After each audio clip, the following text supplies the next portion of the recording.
Welcome in Minnesota. History in the making here. We got I don't know what number podcast this is with you, Coach, but this is our first ever live. We're doing this because games have been pushed up. Obviously, it's MEA, so games are on Wednesday this week. We usually do our Tuesday night recording, post the video by Wednesday night, and then you get 2 or so days to view the podcast. Not the case during MEA. It is a little hard pressed, so I had an idea to see what an old live stream would do for us, and here we are. Yeah, there's a lot of pressure here. No editing.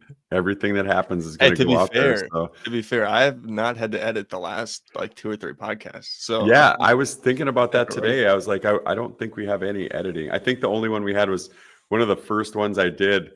And my office space has light sensors, and we sat so long talking, the lights shut off. So we had to pause so I could turn the lights back on. Otherwise, I think we're pretty solid. I did get a couple messages from people today wondering why we're going to be live. And, normally we're talking about games from Friday, which we're going to do, but the games are going to be played when we would normally release this. So we got to get ahead of that. So tonight is the night, and not that people still can't watch it later, but we're going to try to take a handle of last Friday and then what's going to happen tomorrow. So it's going to be. The thing is, it's live for the people that want to see it, and then it'll also just get basically uploaded right after. So if you can't view it live or don't want to view it live, whatever the case is, you're going to be able to go back and watch it, because I think I said it 2K for the past few podcasts. So that's a credit to everybody in Minnesota wanting content, and also us giving them the content. But yes, we already got a couple comments. All right. We're not starting with 9-man. Our usual is we're going to go 6A down unless we have a coach. Then we kind of start with that class and then reset to 6A and below. But we got an Andover comment already, Coach. I don't know. Yeah.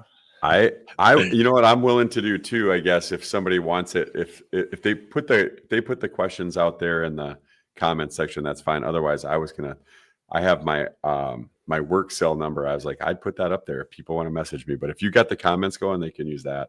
Otherwise, I'll get a bunch of prank text. I don't need that. Definitely did not need that. No, before we get into the nitty gritty of our rankings, I had an idea of last week. I kind of teased the idea of wanting to do something, but I said we'll wait for next week. And my idea is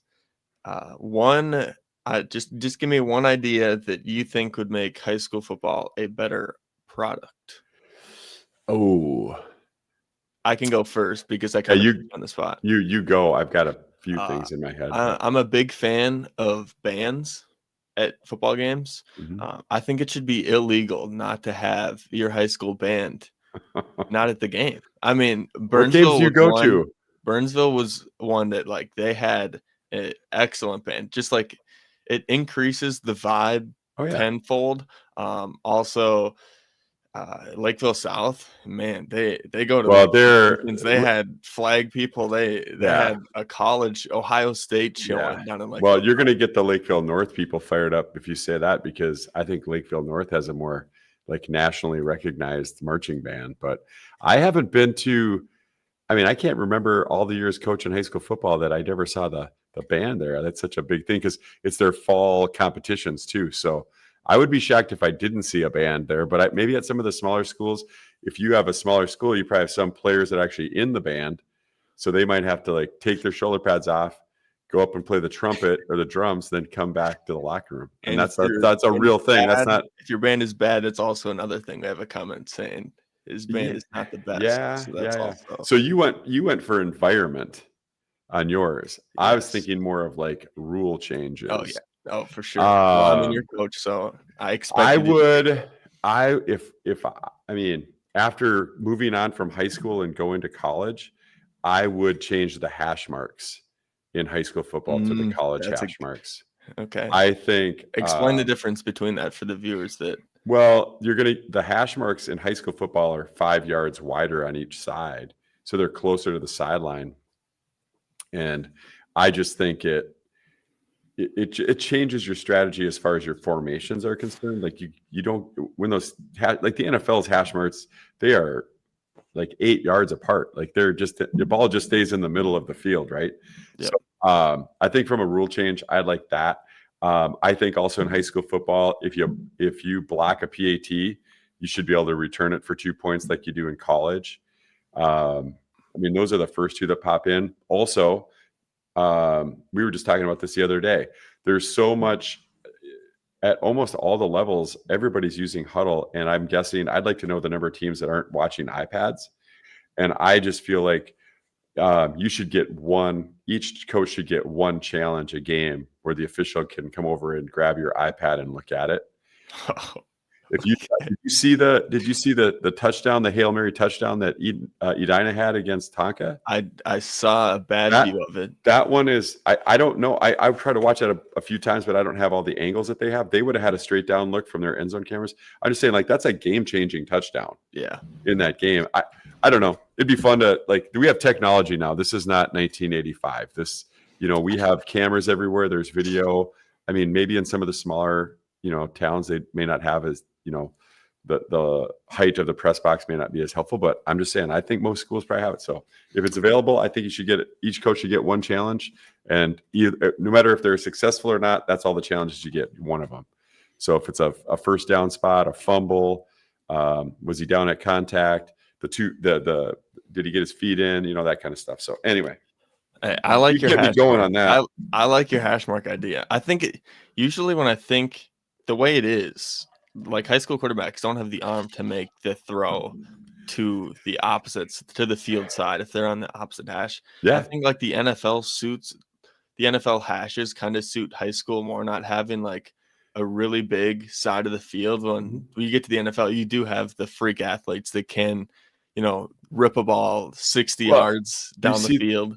You see that all the time. Like, once they know your quarterback has a strong arm and the ball's on the left hash, it moves that whole defensive secondary in, because they can run to that throw if the quarterback doesn't have a great arm. What are your thoughts on the NFL kickoff rule? Do you like it? Do you dislike it? I don't know. I think it's interesting that I honestly don't think that they're trying to protect it from concussions, but I don't know how many, if you do the stats, how many concussions have actually came from a kickoff rather than an actual play. So most of when I look back and I look at the number of injuries on a kickoff cover team, now I know I'm not kind of trying to pick on you too much, but you're a quarterback.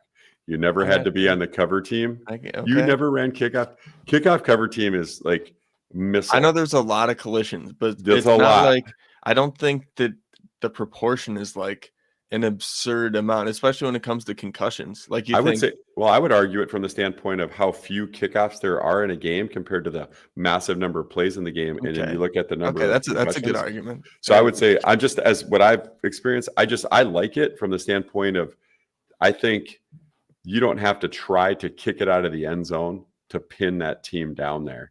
If your kicker's good and he can hang it high to the 5, you can pin them in there without big collisions between the other 8 players at the line of scrimmage. You know what I'm saying? So I like that. I like it a lot. It's just something I hope it permeates its way down. I hate special teams in general as a offensive coach, because I feel like just wasting practice time sometimes on stuff that doesn't always happen. But anyway, so there's that. You can get me going all night on that if you want to just do that. I definitely could. And I got some more in the bank for the next 2 podcasts that we'll definitely touch on. But yeah, hey, a good way to start the podcast, some food for thought for the listeners.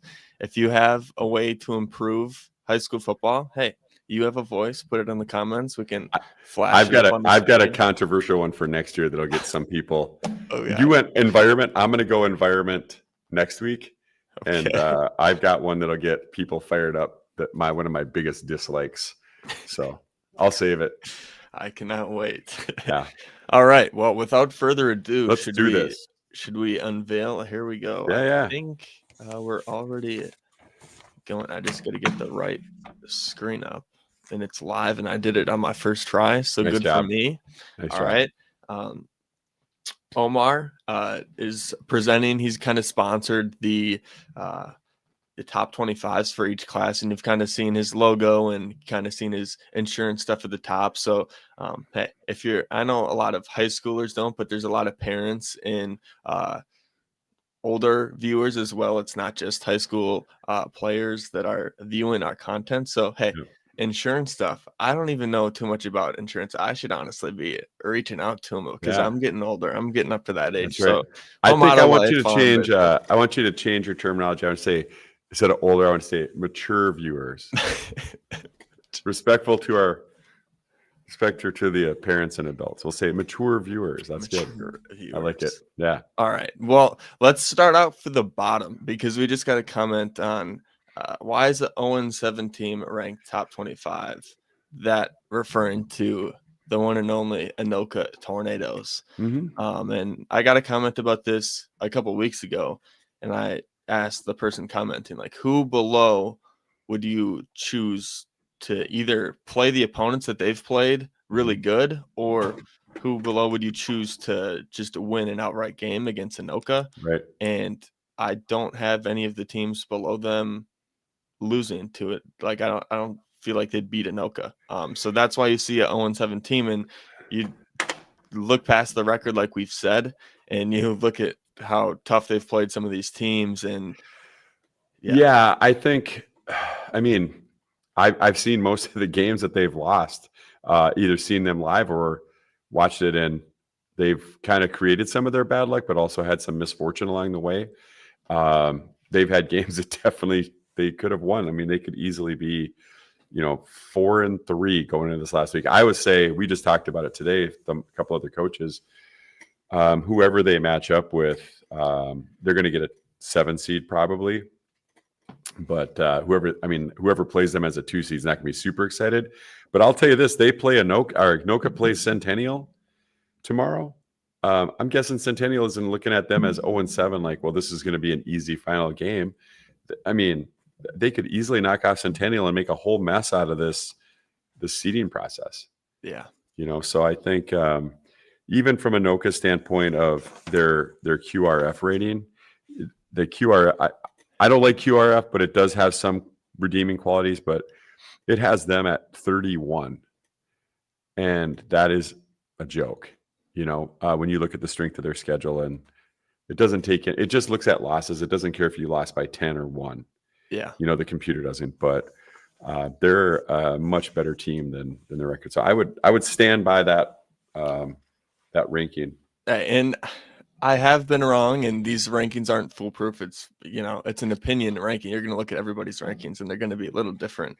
And then once you get to this part of the season, you're also going to have a team that lost to a team be above them. And you being a fan or a player of that team, you're like, well, I mean, we beat them. Like I saw a Shakopee comment about Osseo, and like, how was Osseo above Shakopee? Well, Shakopee's kind of been trending downward. Also, Yeah. Osseo played them really tough, and Shakopee beat them. The score looked more convincing than what the actual game was. Well, yeah, and right now I watched the Shakopee game the other night. That I don't think I could have seen a less inspired effort out of a team this part of the season. So, I mean, maybe they'll prove me wrong this week, but man, they didn't look super excited to be playing football, and it showed on the field, because Farmington's a decent team, but it's a team I felt like they should have handled. But before we get into the rest, can you read this one? I think I can see it. Yeah. I can see it. 9 regular season, go to the 9-game regular season.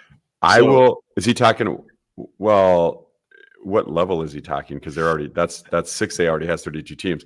I think he's talking the lower levels of not everybody making playoffs and stuff. I will argue back on that, because I'm one of the coaches that fought forever to keep everybody makes the playoff situation, and I will give you a couple really hard reasons for that. One, if you're a team like Jet Feeney and you're losing games because you don't have your starting quarterback, and he comes back and now you're out of the playoffs, right? You didn't qualify for the playoffs. You're a team that could have made some noise. The other reason is this: if you get to game 5 and you are eliminated from the playoffs mathematically, then you get this bit. I've lived it in another life of coaching. The junior parents are like, let's get ready for next year. And the senior parents are, these games don't matter. Play all the seniors. And as a coach, you're just still trying to win games, right? But that takes those, once you're mathematically eliminated, it becomes a feeding frenzy on the coaches of what philosophy we should have for the last 3 games, 4 games, 2, whatever it is, right? And that I've been there, and I respect coaches' comment, but man, until you live through that, I guess when you great. bring up the injury point, it is a good, but I wouldn't be opposed to having not everybody make the playoffs. If you go to 9-man, so everybody gets a 9 game, everybody gets at least one more game, and you take away everybody getting in the playoffs. Yeah, but it goes back to my whole point. It's just one more game of drama in your school and in your town, because once you're eliminated, then the juniors think, well, let's get ready for next year. We don't need these seniors anymore. They had their shot. They're done. And then vice versa. You have the sentimental senior parents are like, well, the games don't matter. Let's just play all the seniors. They don't get to play next year. Yeah. I've lived it. I understand the idea, because the whole concept of a lot of those first round games are just atrocious blowouts. Yeah. But there's an upset once in a while. Once in a while there is. But I understand that when we're trying to eliminate some of the blowout games and whatnot. But man, it's just not worth it. I'll be honest with you, because I've lived it. And if you go down that road, you'll regret it. I've been there. Yep. I respect that. All right. Minnetonka loses to Edina. That was kind of the shocking, and we saw the Hail Mary that kind of I want to see where that game goes if the Hail Mary wasn't converted, and how that changes the game. I really liked Tonka's offense in the game was more diverse. They threw the ball a lot better. Eden Prairie, they threw one pass and it was an interception. Still win the game, but I think Francois was a little better throwing the football as opposed to just running, because Edina came up and just basically stacked the box and said, we're not going to let you just run the ball 52 times. So, but that Hail Mary pass by first of all, the defense plays better for Minnetonka. He doesn't get that off, but he did. This was my whole point about a little bit of a video review. Maybe it is. I'm just out there, and I'm not saying it wasn't. His feet weren't in on the catch, but that referee that was standing on the end line, he's down there for like 5 seconds staring, trying to replay it in his mind. And then all of a sudden, I'm like, what? I mean, if you're Minnetonka, you're like, what are you, like, it's either in or out. What are you looking at for 5 seconds, right? But he was blocked pretty heavily on his angle of it, and he's the back judge. He's one guy.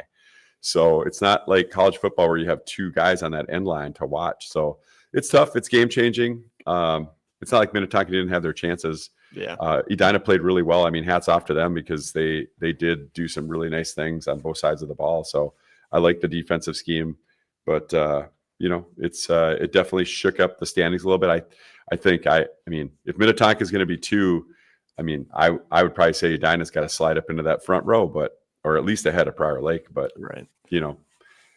Gutzmer's coming back. It's just a matter of when. His injury is not season ending. Last time I heard that, he's obviously trying to get back for the big Maple Grove game, but who knows if that's going to happen. I'm not trying to press into that situation too much, just because they're probably trying to hide it no matter what. If I had to guess, I would say that he's not going to play. I don't know if I'm Minnetonka, I wouldn't rush him back to play a Maple Grove team that's, especially after the loss. I'll play devil's advocate. What if you just decided you've gotten in a rhythm with Francois, even though he's not your regular quarterback? They've been playing 4 weeks with him, or more. Maybe you ride it out unless he gets hurt, or you figure out a way, like, he's really coming back and he can really change the offense. It's hard to say. I'm just saying, like, I want Gutzmer back. Yeah, you know what I mean, though? You have to decide. Sometimes you're like, well, maybe this is better. But I do think Francois out there. But at the same time, if Francois is your best athlete, you know what he does? You know what happens when you have him at quarterback? Touches the ball on every play. Right. And he doesn't get removed from the offense by double teaming him, manning him, bracketing him, that kind of stuff. But just the theory. I had Gutzmer as my second best quarterback in 6A. So if I'm wanting him back regardless. Sure. But yeah, Maple Grove takes the number 1 spot. There's been a lot of discussion about Maple Grove hanging around the 2 spot during the season. And I will admit that it's probably unfair to put, the defending state title team. But I was telling somebody, if last year's all you're going off of, the teams are different. So I wouldn't if you can give me a reason why Maple Grove should have been won before the season, not saying that they won last year, I could have got behind it. Sure. Because it was a 1A, 1B thing, but Well, yeah.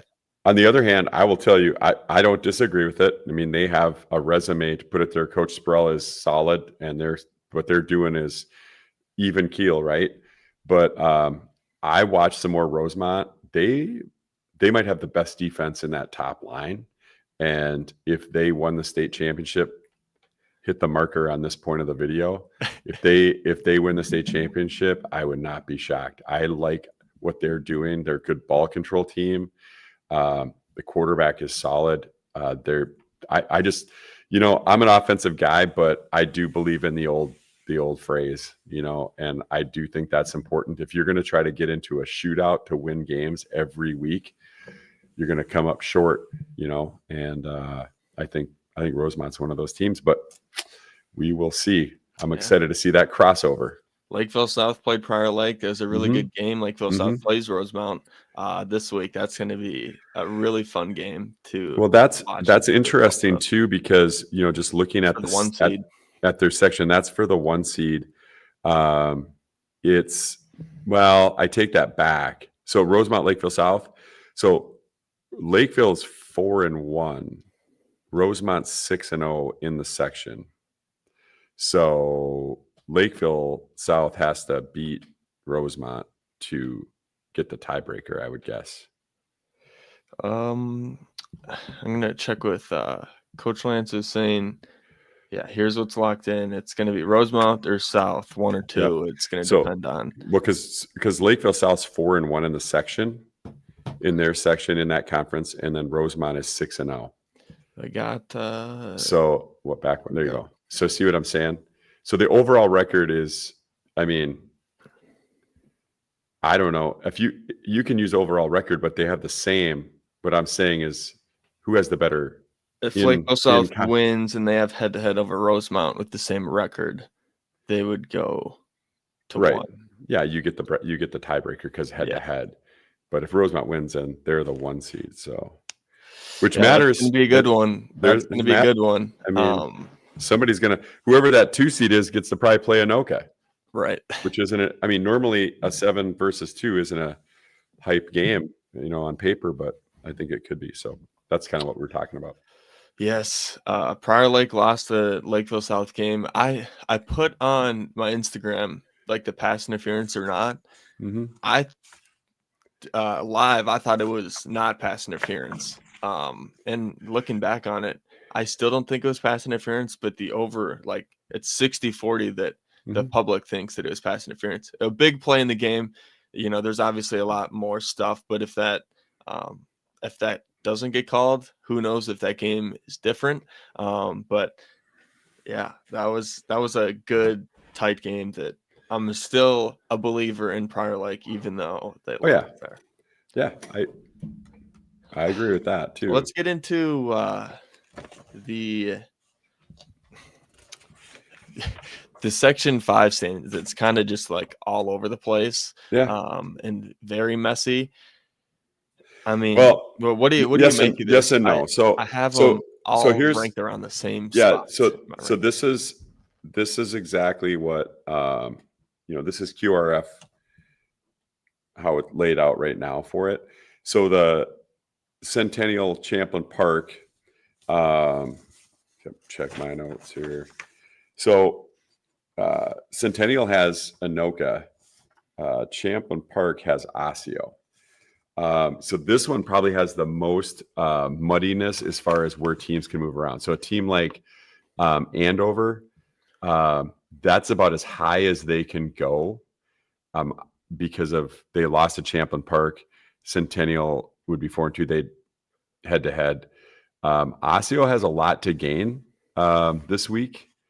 And Blaine could slide up. So Blaine plays Andover. Yeah, Blaine played Centennial super tough. Yeah, so I think they should have won that one. They 2 touchdowns going in the phantom holding call on the left tackle. It was like, what are you started? Challenge. No, so when you look at this section, if Centennial gets beat by Anoka, and they go to 4-2. Champlin, if Champlin gets beat, if Osseo upsets Champlin, now we're 4-2, 4-2, and Osseo is 4-2.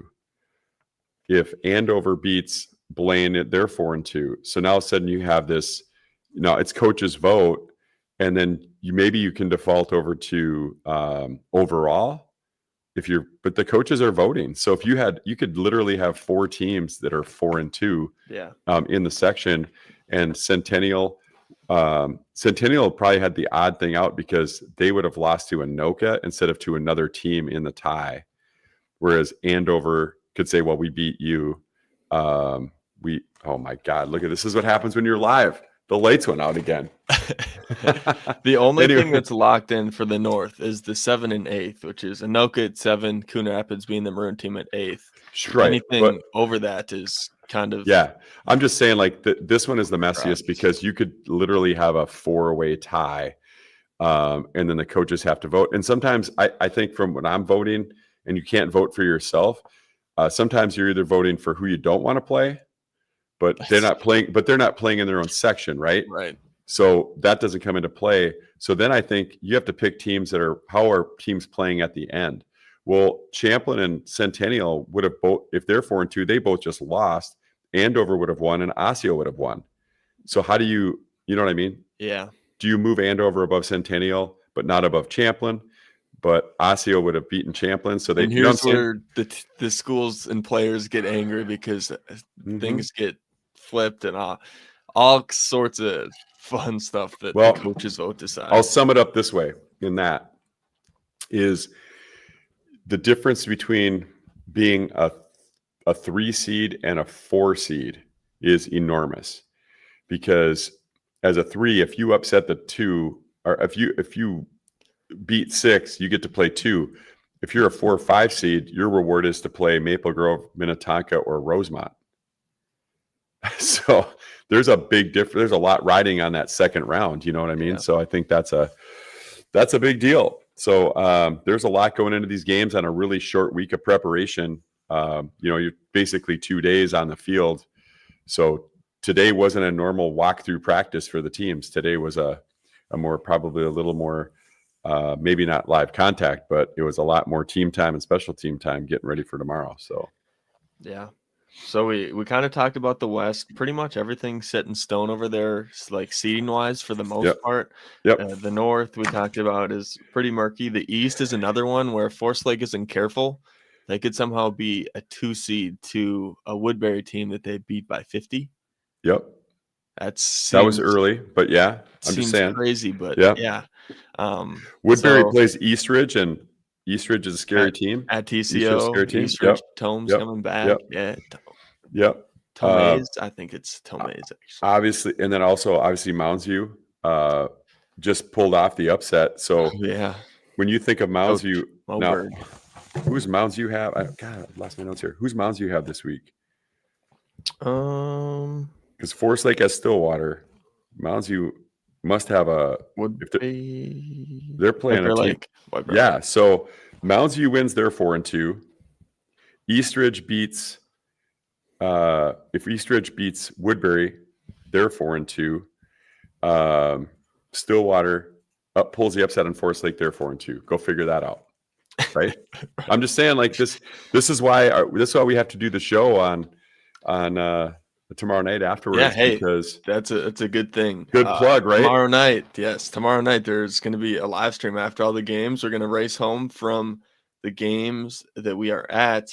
Going to shoot up the old live stream, and we're actually going to go through, like, what potential playoff matchups we could see. Now, the coaches' rankings that come out, they're the official bracket. We're not going to have information on that, but we're going to have a much better picture of what is to come tomorrow night after the games are being played. So if you're a 6A player, 6A fan, 6A coach, definitely hop on the live stream tomorrow on YouTube. Well, and also hop into the comment box, right? Because there'll probably be some information that some of these people have at games that maybe we don't have other than a score. So if there's some people out there watching that are going to be at games that we're not at, it would be great to get some of that info. But the final scores are going to matter. I think this matchup with Forest Lake Stillwater's playing for something. They're playing to get to 4-2. They can get themselves into a 2 seed. You know what I mean? In the mix of this, so down there they can't get a 4-way tie, but they can get a 3-way tie. Yeah, 3 teams at 4-2 in the section. So I don't know, man. It's going to be fun. Yeah, it's going to be great. It's honestly, this is the great time of the year for high school football. You really, sometimes things get clear and sometimes they get really muddy when teams start crossing over. And there's an attrition rate. Like I say every week, we don't get an injury report. So when you see a team that's been pretty dominant struggle, a lot of times they're missing 1 or 2 key players. Yeah, Farmington picked up a big win against Shakopee. Although I heard they were missing some starters, still people have accused me of being a Farmington hater. Okay, it's not. You can't hate them. You see their helmets. No substance. See their helmets. No, they have some of the best. They got the Bengals helmets. Are fantastic. Yeah, all black. You can't hate on that. Nice. Yep. Also a fantastic stadium. Yeah. So anything else before we move on to our picks for 6A?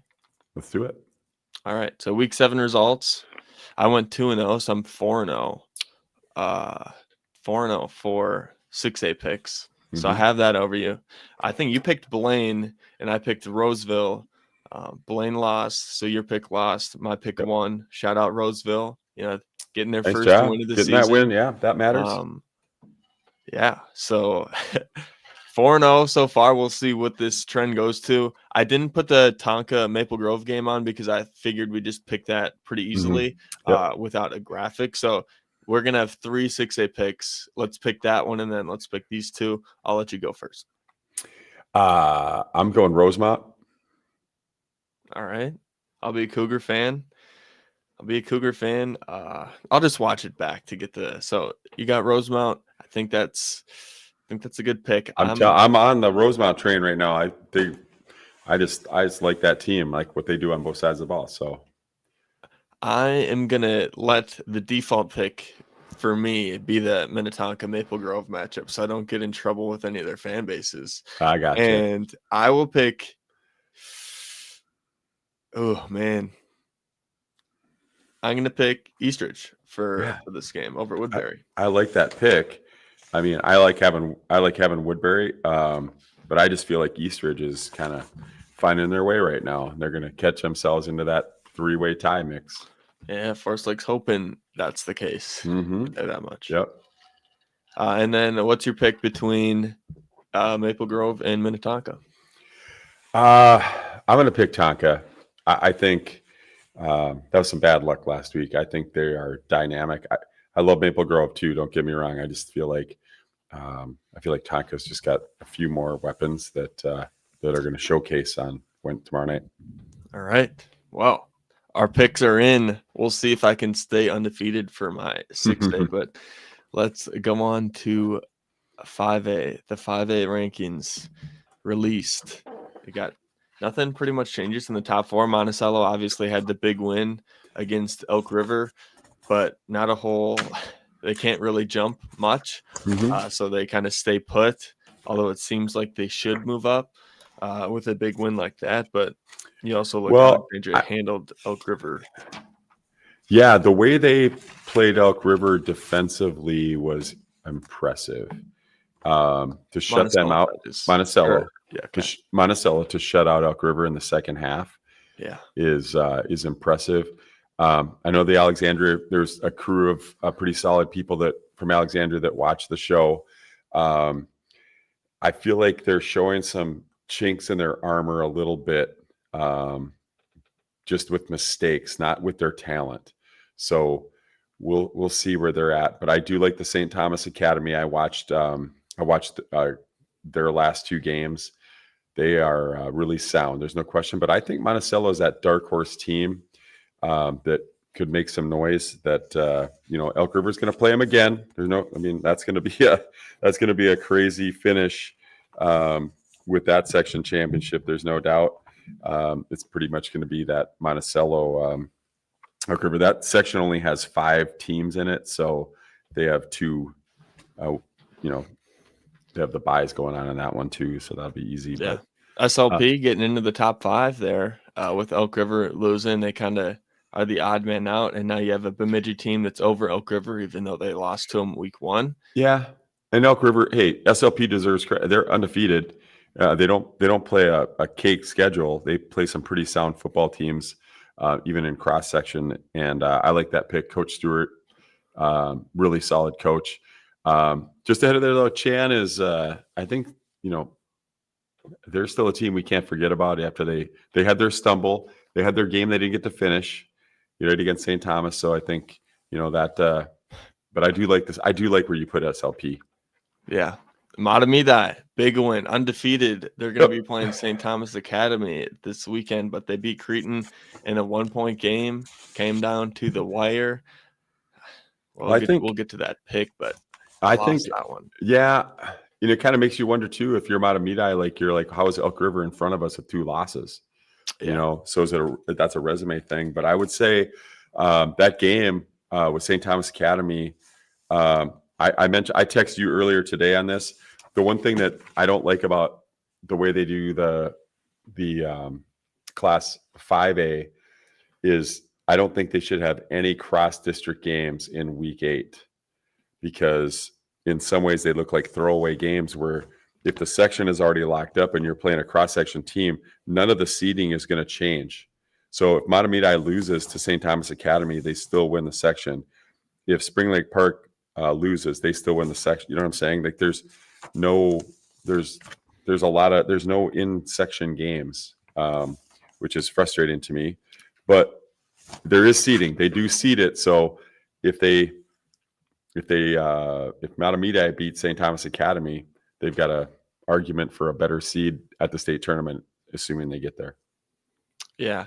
I mean, I know the rankings, but the rankings are fun and everything, but I think we should really look at like some of the section stuff to see, because I feel like that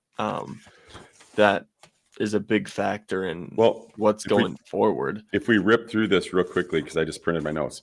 So section 1, 5A. So you look at Mayo, Owatonna kicks a field goal to win against was it Mayo?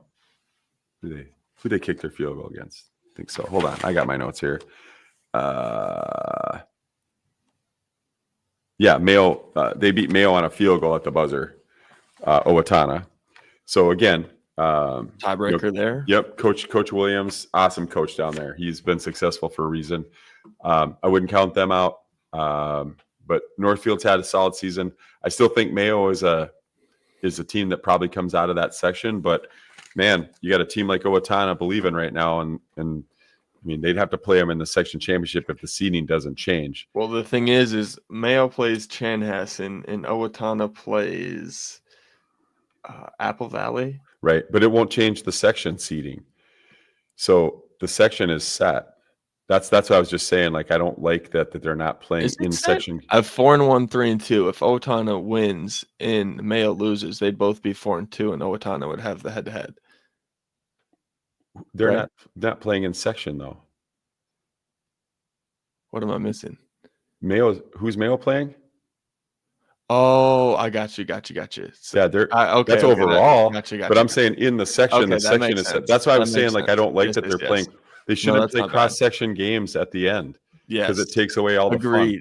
Agreed. Yes. So the seeding is set because it's like playing a meaningless game, basically. Yeah.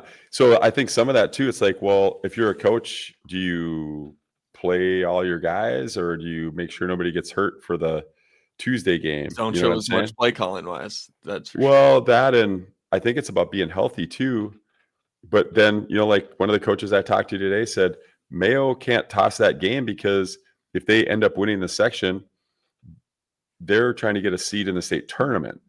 So then they look at your overall record and like, well, you were 4-4 in the regular season. So I see both sides of it, but it'd be more fun if they were finishing games in their section. But now you pretty much know who everybody's playing. So that's a 6-team. That's a 6-team section. So you got 1 and 2 are bye. So, yep. Yes. So Good. Owatonna, Marshall, and That's New why you're Craig here, because Century. I make mistakes just like that. Because I think that's I mean, it's an easy trap to fall into when you look at that. Because even I knew section record was the one that mattered, but when you look at it's just oblivious to Chanhassen not being in, because I got excited thinking there could be movement, and then Yeah. Well, in the overall rankings, we could probably do that, but right now, Right. all that's going to matter after tomorrow is the section playoffs. So Yeah. So Matamidi clinches the 1 seed for their section with Yep. that win against Creighton. That was a big one. St. Thomas has had that lockdown. Yeah, St. Thomas, like I was just looking. Yeah, it's 2 undefeated teams. Playing is fun, but again, it doesn't do anything in your section. But it could make a difference. Right? And it's for that seeding at the state tournament. St. Thomas wants to win that game because they probably want the overall 1 seed, obviously. But man, they got a good team. I think if I picked a weakness on St. Thomas Academy, though, in the last 2 games that I watched, their secondary is a little shaky. They give up some pass plays that get beat deep, like a couple times where there's just like play action and there's some guy screaming down the field that ball's overthrown, so it doesn't hurt them, but it's like better teams will hurt you. In that. So, but I like Tristan Carl. He's a solid quarterback. Yeah, they're good. They're really good. It'll be fun to see what that score is. See how coaches approach that game. This is interesting. So I took this screenshot last night, right? So this is a Section 5 screenshot of Washburn being above Southwest, even though Southwest beat Washburn last week. What's the reasoning behind that? Where are we at? 1-1 and okay. So just with the section. Well, that's because the QRF is ranking them on the far right. So QRF, I'm not going to say I'm a fan of QRF because I've gotten hosed by that thing in my coaching career. But it's supposed to take into account the record of the teams that you beat and the teams that you lost to. So if you lose a game to an undefeated team, you get more points in QRF than if you lost to a team that was 1 and whatever. Does that make sense? Yeah. I would just be angry if I was a Southwest fan, because it is the case of you getting hosed by the QRF if it is the case. Yeah, I mean, yeah, and I don't know. Every section either uses QRF or coaches vote, so I'm not sure what they do. It says seeding method to be determined, so that might be a coach's vote. So that can get fixed in the coach's vote if that's a thing, but not necessarily, because some people do lean on that QRF. Yeah. SLP, we talked about them. I would push back on them playing a lot of good talent. I think they haven't been tested to the level that I've feel comfortable with them being tested. Buffalo's been the biggest, and they got trounced by Monticello. So Monticello, but also you can't Monticello's good though. Yeah, right, exactly. You can't discount Spring Lake Park because they can only play who's in front of them as well. So yeah, I think with Spring Lake Park, one of the things when I watched their game film that I liked, I thought they were a really physical team up front. I think, and they've won their games convincingly. I thought the probably the best win they had was the Armstrong game at that time. Yeah. That was a 35-14 game. But they've done what they're supposed to do. We've talked about that. That's how we talked about Forest Lake. You can't control your schedule, but you can control the outcome, and so you got to win those games convincingly if you are a team that's, supposed to be better than them. QRF off the chart for Spring Lake Park. Yeah. Well, you look at they're undefeated, which gives you a ton of points. I complained one year to a guy because this is back in 2015. We were playing a 6A schedule during the regular season, but we were 5A for the playoffs. And we had beaten Blaine, and Grand Rapids was in our section, and they beat Cloquet, and they got more points than us. I'm like, I don't even know what's going on here, So, but anyway, it's not a perfect system. There's no doubt, but it does at least give us something to compare. So Yeah, we're staring down the barrel of Section 7 and 8 of two really good section championship games of Alex and Bemidji. I think that's going to Yeah, be a real good one. I really Rematch. hope all those games are live streamed so we can kind of follow them on the Right. fly. It's going to be Elk River Monticello. There's no doubt. I don't know how you can't think that Monticello is going to beat Elk River again. Would they shut them out in the second half? But man, like I said before, Elk River, they find ways to make adjustments on you in the playoffs. That's one of the reasons why they've got a handful of state championships. And when I mean a handful, I mean like filling up your ring fingers. If you want to put some Coles cash on Monticello beating that's a tough one. Elk River. I like Monticello, but man, Elk River has shown what it takes to win in the playoffs. That Section 8 will be interesting. I think Alexandria is definitely the most talented team there, but they've had their tests lately, and we talked about Bemidji took them to the brink. I think that was last. That was a heck of a game. That was a really fun game to watch. I enjoyed that one, and that obviously could have gone the other way. But their Monticello, if you go back to their Monticello game, if you start looking ahead and comparing, they beat Monticello 7-0. Yeah. So shutting out Monticello is a thing because they can score points. But that tells you something about Monticello's defense to hold Alexandria to one touchdown. So here we go. Elk River lost. Your Elk River team. I'm going to start calling it your Elk River team. Okay. And my Cretan team lost. So it shakes out in a wash. I think we both picked wrong on this. So there wasn't any, picking right between us. So 1-1 there. And then we got a Matamidi STA game, which we talked about, and a Hastings Mankato East game that I think is going to be a good one.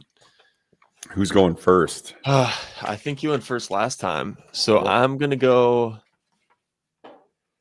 Give me Shattuck in Hastings. Give me the Pirates. I got it. Wait, what? Okay, I got you. I see what you're saying. I got you.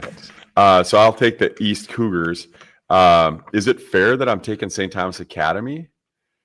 I mean, I feel like that means. I mean, I think Vegas has them as a 7-point favorite, but I'll take it.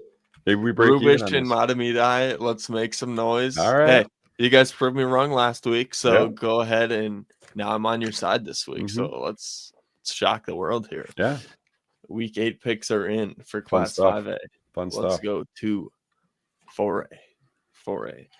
Byron and Stewartville. Let's start there because, man, if I'm a Stewartville player fan, that is just crushing.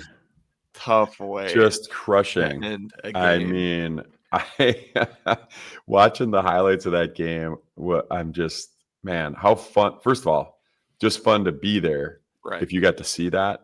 Yeah. Same atmosphere as when Byron played Kasa and Manorville. But man, what's a shame, and we talked about this before we went on the air, but the fact that those top 3 teams are in the same section is wild. Yeah. So we'll get to the sections. Yes. I know, but I'm just saying, like, you can rank them how you want, but only one of those teams is going to be around by Halloween. Yeah. So that's tough. I think Winona played Casson pretty tough. That was a Thursday game. Obviously, they won. I don't think Casson, they have the head-to-head win against Stewartville. So, again, you look at it, but it was 2 points. And Stewartville should have won that Byron game. So, if you look at that, there shouldn't be too much of an issue there, at least in my opinion. And I got to see. Here's how this is going to go, just to jump ahead. If you want to just go to the section beforehand, because we're getting there. But which one is it? There we go. Section 1 for you. So the section is set, right? Yep. There's not going to be a change here.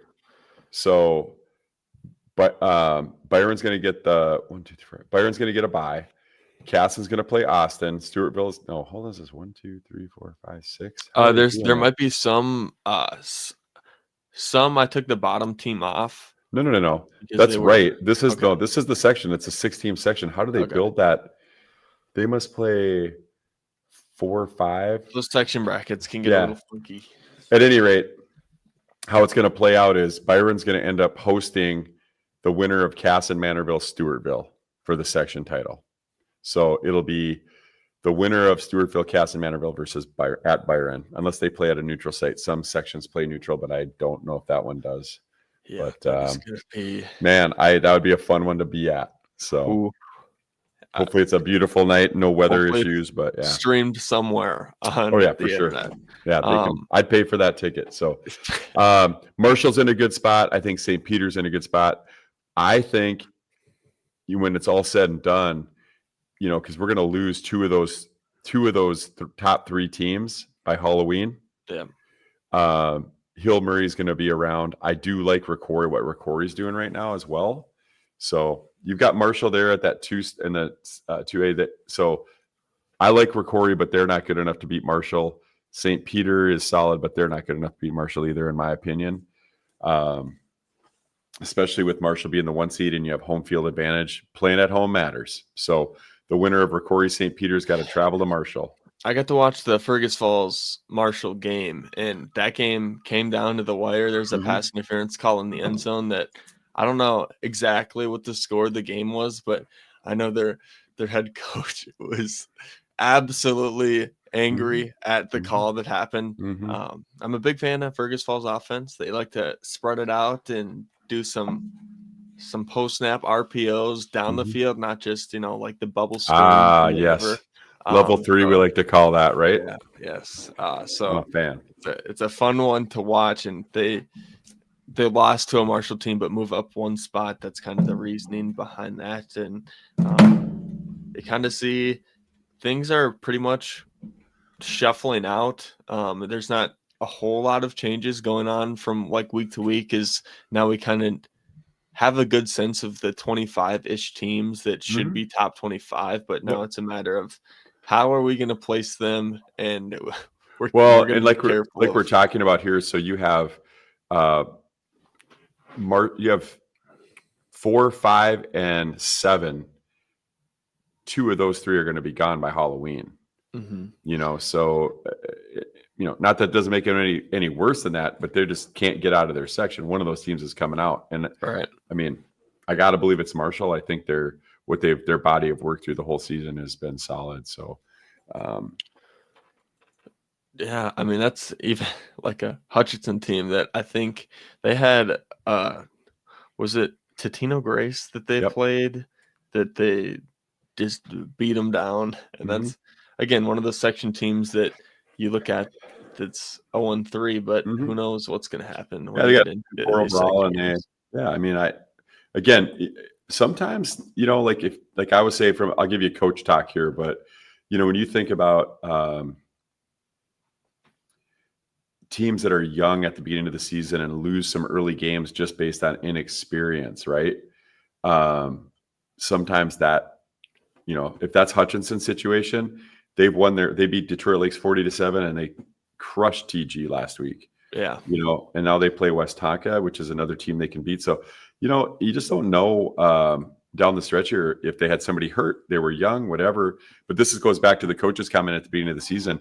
If Hutch ends up in that section championship game against Marshall, that's why you don't knock teams out of the playoffs. Right. That's just my, I'll die on that hill. Hey, that's a good point. So, yeah. Yes. Totino, not much competition there. Hill Murray looks to be, depending on what goes on, I think they're done with section play. So I think that's pretty set in stone of Hill Murray being 1. We start to, have the team sort out to where you can kind of pick who's going to come out of the section. The Holy Angels BSM one is an interesting one.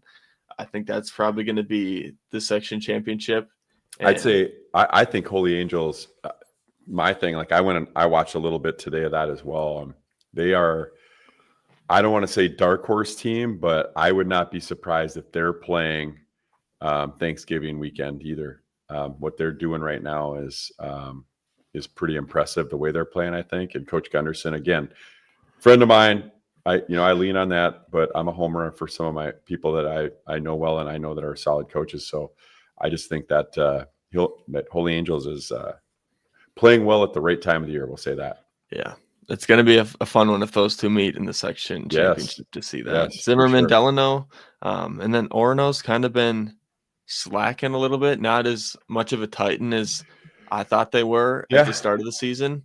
I thought they were, in the top tier level, but I think the season has proven that they aren't in that top tier. I still think they're a good team, but yeah, I think that's going to be an interesting section to sort out.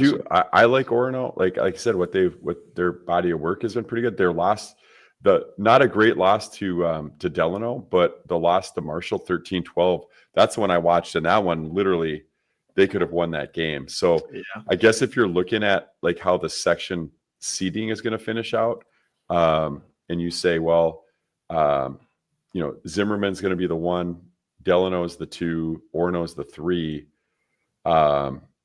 It's Delano Orono to play Zimmerman, or it's Zimmerman Delano. I'm not sure. They're tied, but I guess I don't know if it's coach's vote. I'm guessing Zimmerman beat Delano, right?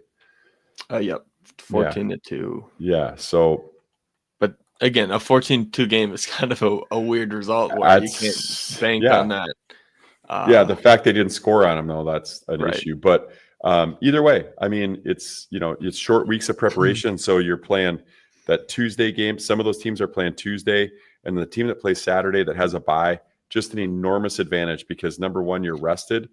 2, you already have a pretty good idea who you're going to play. Well, the other team has got 2 days to prepare for you, right?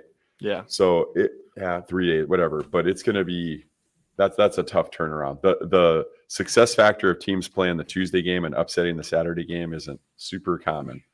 So yeah, this Grand Rapids team in Section 7 has come on to a team that I've really started to like, and I think I'd give them the edge.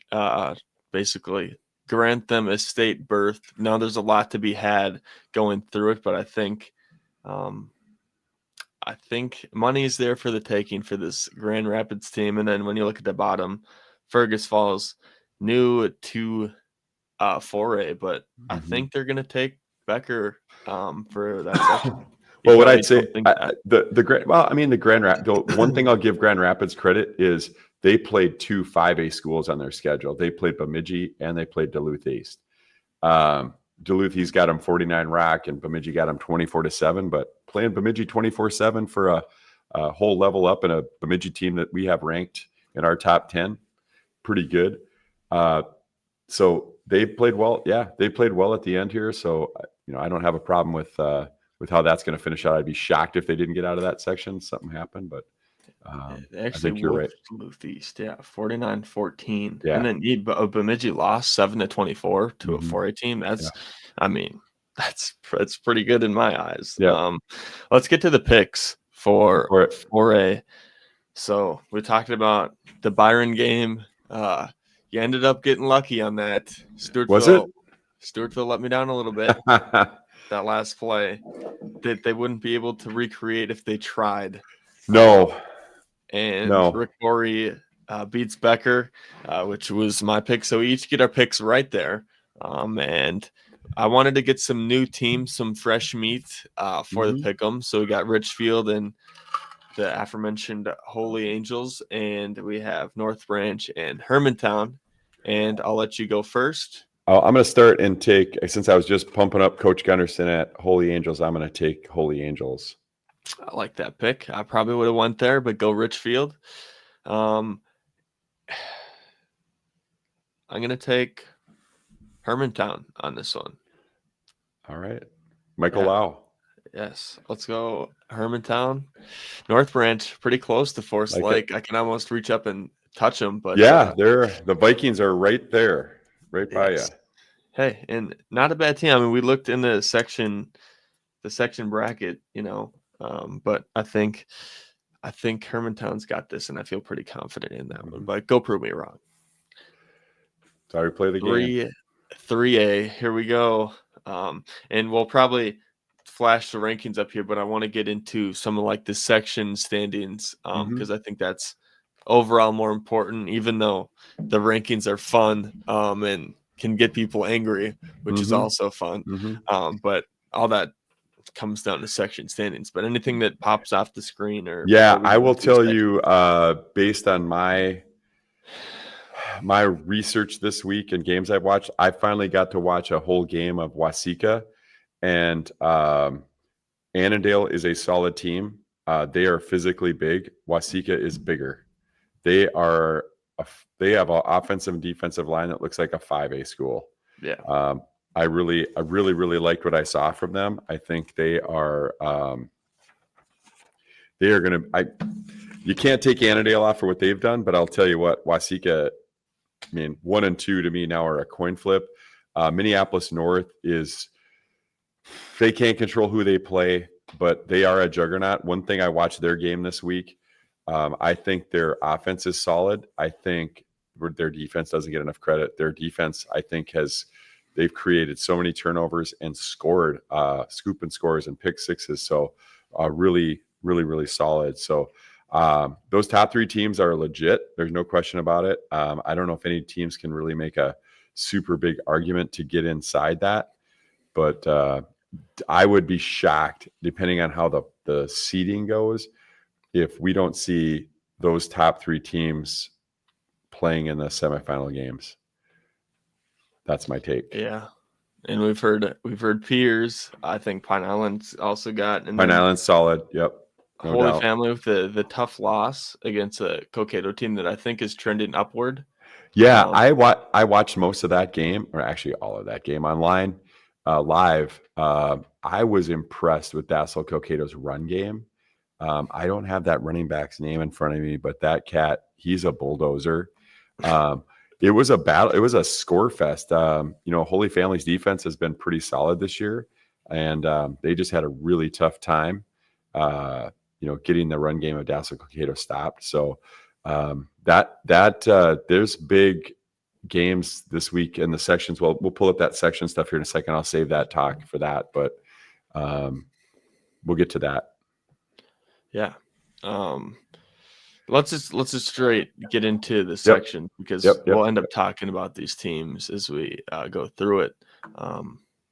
But let's start off with section 1, and we'll just make our way up. But section 1, Pine Island, Cotter. I think Pine Island's, for my money, clearly going to come out of that one. I got to see the Pine Island Cotter game, regular season game, and although a fun one, I think it was pretty one-sided that I can bank on Pine Island. Well, Pine Island, other than they played Winona Cotter 42-21, otherwise they've given up 1 touchdown this year. They have 5 shutouts out of 7 games. They've given up 27 points the whole season, and 21 of those are in 1 game. So they play Chatfield, and that's a 2A school to finish. We'll be picking that game. Yeah, and that's a 2A game. They're a 2A school. So, but yeah, you're right. Pine Island walks out of that conference unless somehow Cotter can, Here's where it gets interesting. Section 2, I think it can get a. Yeah, you're going to get some insight there. In section play. Yeah, I probably know a little bit more about that one with Holy Family, but so Holy Family can still. You're looking at what QRF has there.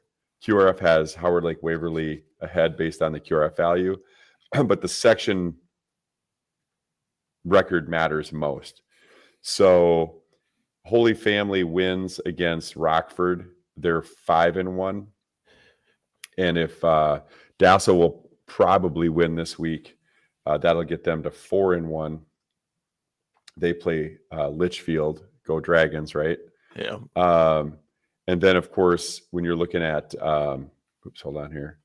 And then a Howard Lake Waverly Winstead, even if they win, they'd be 3-2. So you have to look. I know the overall looks good, and that helps the QRF, but all we can care about is the section tournament right now, and that section record matters. So really, unless Holy Family stubs their toe against Rockford, they should get the 1 seed. That'd be a big rock to. And then Dassel should be 2. Howard Lake and Jordan can fight it out for the 3 spot with Jordan. So because Jordan's also 4-2 in the section. Yeah, definitely a competitive section that will That's be a one good of the one. more interesting section Yeah. playoff tournaments to Jordan keep tabs Jordan on. Jordan is 4-2, but they finish with Annandale. So I don't think that I mean, assuming Annandale's going to win, but that gets them 4-3, so gives them 3 losses, even though it's not a section loss. So they're done in section play because they have 6 done. So they're 4-2 set. Dassel Cokato, who did I just say they play? Hold on here, I got it. They play Litchfield, so that's not a district game. So they're set in the section. So yeah, Holy Family, if they win, they should be the 1 seed, and Dassel would be the 2. Jordan would be the 2. Dassel would be the 3. That's a heck of a section. My goodness. So Yeah, you got Wasika. It's safe to say that I'm comfortable saying they're getting out of that section. Yeah, they're good. I Pretty- was really glad I took time to watch them today. They are big. My goodness. Duron Russell, I think is his name, also had quite the game as well. Yeah, they're solid. Their quarterback, this running back, this number 2, and they got really really slick wide receivers. So quarterback solid. I pull up his roster, but man, he is number 15, and he's a big kid and moves well and throws a good ball. So that their strength though is just on visually is up front, no doubt, because they can really move the ball. Yeah, we're gonna find out about North because they got to play St. Croix Lutheran, and even it was my first time getting to see Concordia Academy play. A good team, a physical team. They got some big boys over there, but I think that's going to be a St. Croix Lutheran North section final game that is going to be. Will be able to tell us some more about this Minneapolis North team and how for real they are. Yeah. St. Croix Lutheran finishes with De La Salle, which is a 4A school, That's going to be not a power 4A school, but nonetheless. Yeah. So that'll be a short bus ride for them, but it'll be a section 5, Annandale. It's safe to. I think it's safe to say Annandale's going to come out. Spectrum as the 2. Foley, I think I picked them last week as the 3rd team. You're looking at a Spectrum Annandale section championship, and no offense to Spectrum, but I don't think I'm picking anybody against Annandale. No, that'll be a easy home win on a beautiful Halloween evening for Annandale. So they get to, Yes. So then we got to section 6, Albany, Litchfield, New London, Spicer. I think this one is, Albany 4-0 section record. I think they've kind of they started in my top 5, I want to say. Yep, I remember that. And it's not like they've played. The Litchfield game was a good one. I remember that one. I think it was a 2-point game. Yep, 21-18. But then they haven't really played much of anybody except for Piers, which they lost by 7, which Piers is legit. So I think that's a legit loss. That's one of the games I watched earlier in the year when I was telling you when Coach was telling us that we should look at Piers. Yeah. So yeah, really solid. But yeah, you're right. I don't think that's a section that Albany wouldn't come out of, but I still think, Litchfield's got New London Spicer is solid. That record, when you look Litchfield 4-3, 3-4, Litchfield is playing Dassel Cokato, so that's going to be a tough game for them. So we'll see how this comes, because I think when these coaches look at section records, they don't all have the same number of games in there. So you see, like Apollo's only got 0-1, and so they're not playing everybody in their section because of their geography. So you see, like a team like Apollo's in the section, but they only played 1 team in the section. So but Albany will, Albany is going to take the 1 seed. Litchfield doesn't play an in-section opponent. So I think it's going to be the winner of Litchfield, New London, Spicer goes to Albany for the chance to get to the state tournament. Piers, Pequot Lakes were staring down the barrel of a section championship, which is interesting. Pierce not playing any section games. Yeah. Um, Well, it'll be interesting too, because in that, I don't know how they seed it. If they do it, if they use the QRF for seeding, which is probably what they do because they don't have enough common section opponents. It has Pequot ahead of them. They're yeah. both 7-0. So it'd be Piers Pierce is at the 2. Pequot Lake. Yeah. Like I said, home field matters. So Piers is a good team, but you never know, man. You gotta go on the road and play in hostile territory and not your own locker room and all that kind of stuff. So, we'll see. I think Piers has given up Pequot's given up 1 touchdown in the last 3 games. So they're on fire right now defensively. Yeah. Interesting. And then Section 8, we've talked about DGF multiple times on the podcast. I think that's a team that I would expect to come out, but Morris area, I think, is a team that I've seen a few times this season, and they've impressed me more than like what I thought of them originally, if that makes sense. So I think that's not a walkover, but my expectation is for DGF to be. I'm not. You push all your chips in on DGF in that section, I think. No disrespect to the other teams. I think they're pretty good. Morris area has been pretty good. Do you know how to say the team that they're with? The school that they're with there? I would have to even Morris. Chokio. It's not bad. Chicago. Yeah. CH. Yeah. Pretty good, English. Huh? Yeah. Well, it's Native American stuff, gotcha. But just like Minnewaska. I think you're right. I think that DGF will come out of that one and we'll get a good matchup. What do we got here? All right, I picked Jackson County Central to come out. It's like my free square. I called it. Laverne played them pretty well, but wait, Jackson County Central, we're in 3A. Crossover game. Oh, I was like, wait a minute. Yeah. Okay, I got you. I was like, wait, I thought. All right, no, it can get a little tricky.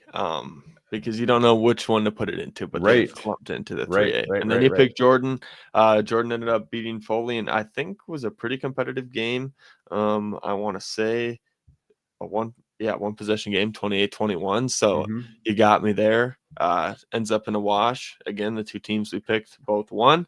And now we get to pick our Week 8 matchups. Pine Island and Chatfield and Esco and Two Harbors, some fresh meat we haven't picked from. I think section opponents there. So did you pick? I'll give you the pick. Pine Island. That's a good pick. Yeah, it's hard to go against them. Yeah. And I get relegated to Chatfield once again. I don't know if I picked them or I think you picked Caledonia and I got Chatfield by relegation. So I get Chatfield again. Don't let me down 2 weeks in a row. Otherwise, my opinion will be skewed on you guys. That's right. And then, I think, let me do a little quick research on this one because I think these are 2 5-2 teams that are pretty similar in the same section, and have pretty similar like schedules in a sense. Esco, stand up. Take Esco. Yeah. Go Esco. Hashtag go Esco. Yeah. Yes. So that relegates you to Two Harbors. And yeah. Man. I don't know about you're going to have snow on the ground up there. Right? Yeah. Hey. Those it's that time of year. Yeah, those just imagine when it gets a month later. That's what I'm saying. If they're playing in the section championship, it's going to be snowing. Gonna be a little cold there. Let's get to 2A as we're kind of rounding the bend of the all the classes. We go to 2A, Jackson County Central, Holdingford, Triton, Eden Valley, Watkins, Pillager.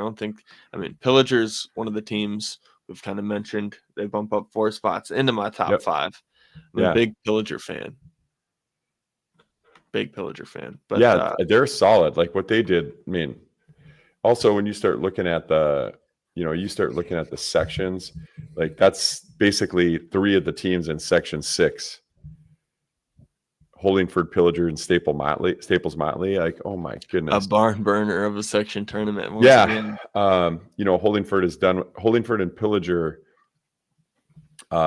both just amazing season, but they don't play each other now.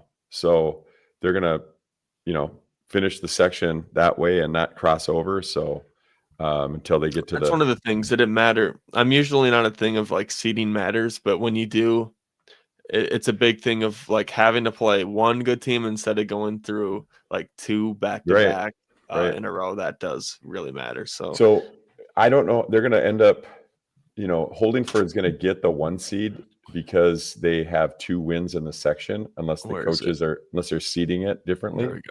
Section 6. So, that's going to be Pillager, Staples, Motley playing semifinals to go to Holdingford. So I think, and they just played each other, Staples Motley and Pillager. So, familiar matchup and good matchup. 30-24 game goes to the buzzer. Mm-hmm. So the quick rematch in the semifinals, and then somebody gets to go to Holdingford and see if they can pull off the win. Yeah. Let's go section 8 and let's go down. Sure. Barnesville, Frazee. Nice. You got it. But I think Barnesville is going to walk out of that section. We'll see if they can give them a little resistance, but other than that, not so much. Moose Lake, undefeated so far, looking strong. One of my favorite teams in 2A. We'll see if anybody can challenge them in Aiken team, International Falls. I think that's the 2 teams that they're going to be probably playing each other to play a Moose Lake. So we'll see. But we talked about section 6. Tough section. Same with section 5. If you roll up, Redwood Valley, really good football team. Eden Valley Watkins, I think maybe better football team. I don't know how this is a coach's vote on this one. They have it right on there. So Eden Valley Watkins 5-0 in the section, Redwood Valley 4-1. QRF has them ahead for whatever weird mathematical reason. Mystery. Right. So I guess since they're not going to play each other, they played each other September 19th, and Eden Valley Watkins got them. Is that right? Yep. They got them 46-34. So coach's vote, you probably. Yeah, Eden Valley Watkins be 1. Yeah. And then St. Cloud Cathedral probably be the 3 seed, and Redwood Valley. So those 2 teams playing each other. I'm taking EVW. Yeah, for sure. Absolutely.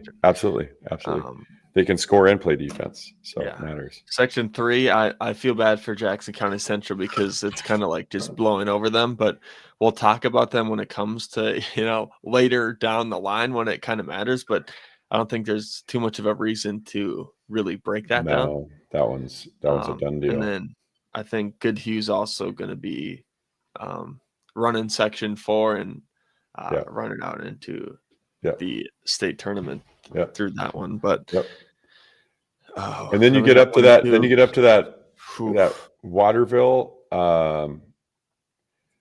solid team. They've had a heck of a season, and Pirates. Yeah, the 8th ranked in the QRF.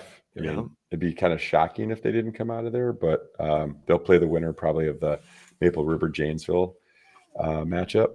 And that'll be. I don't want to be in section 1. I can tell you that much. Yeah, section 1 is another one of those where it's just a tough deal where you have three really good football teams, and actually stretching down there to the Rochester Lords team is solid too. Russia Peterson even. Dover Aidos played good all season. So yeah, that's a tough one. That Triton lost to Chatfield earlier in the season, like we talked about.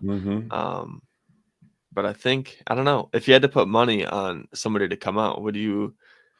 Well, I mean, I'm still if going you're gonna, Triton. yeah, I mean, that was a 2 overtime game, so we could be flipping it around the other way. So I'm still gonna pick Triton just because I feel like the genetic factor comes into play when a big game happens. But you know how I The feel about genetic that. factor, yeah. Yeah, All right, week 7 results. Pretty sure I'm trying to remember what this was. I think you picked Caledonia. I did. And so that Yep. means I had to pick Triton because I wouldn't Yep. have picked against Triton. Yep. No. So we split it there. Yep. And then we got Frazee versus Ottertail Central, and we got Paynesville versus Eden Valley Watkins. You first this time? Yes, I'll take EVW. Give me. Ah, I think that's a good win for me.